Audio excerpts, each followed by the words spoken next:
Well, good evening, folks. Welcome back to the Gator Sports Network. I'm your host, Zack, and joining me tonight is Andy Bench.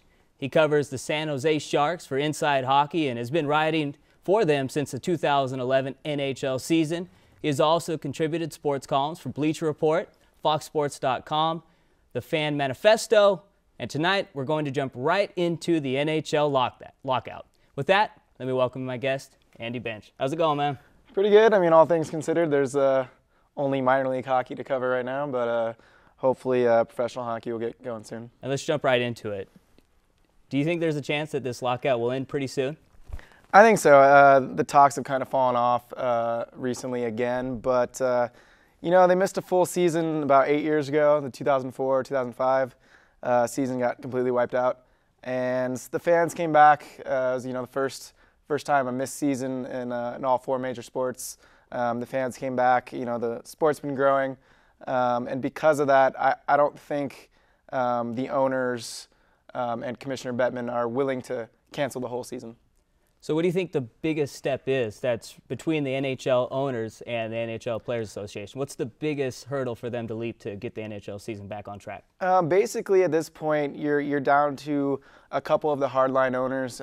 Boston's Jeremy Jacobs is the notorious hardline owner who wants to get everything they can out of the players, and right now they're getting to a point where it's almost January, and to say the season something's going to happen soon, and anyone will tell you the players have made the majority of concessions, and at this point I think the owners are just doing a little last bit of posturing before they get to terms with the players. I think it's going to happen soon.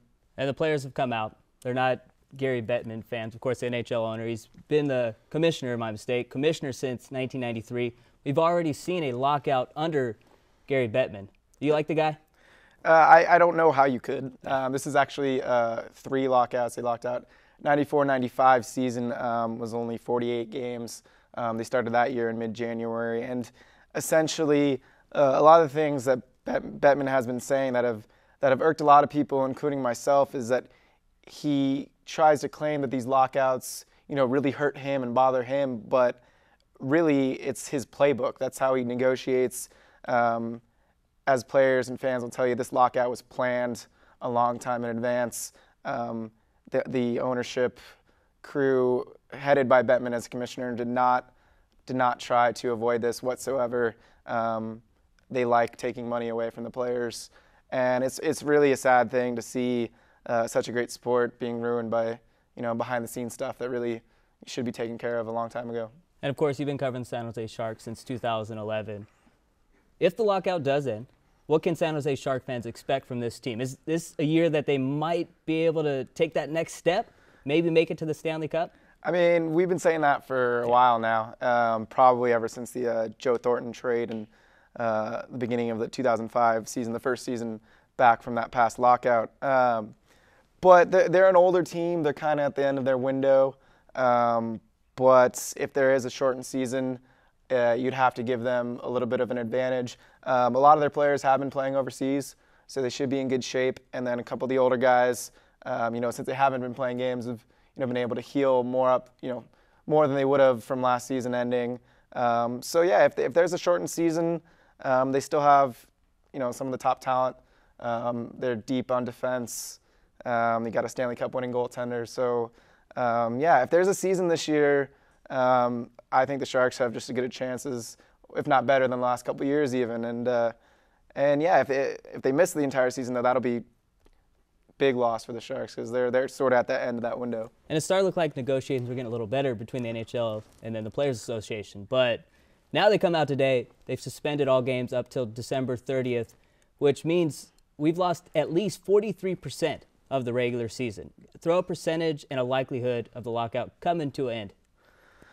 Better than 50-50? Yeah, I still am 60-40 in favor of getting something done. I mean, it's getting to that point where it may be canceled. I just, like I said earlier, I do not think that they can cancel. I don't think they can afford it because the fans came back, like I said, after the last lockout. But at this point, I just don't see it happening. I mean, you can't miss another year or your league's going to be dead. Well, thanks for joining us, Andy. And Once again, that's all the time we have, folks, and thanks for checking us out. And big thanks to Inside Hockey's Andy Bench. Make sure follow him on Twitter at Andy Bench, and also don't forget to add me on Twitter, baby, at ZPoff13. Send it back to you.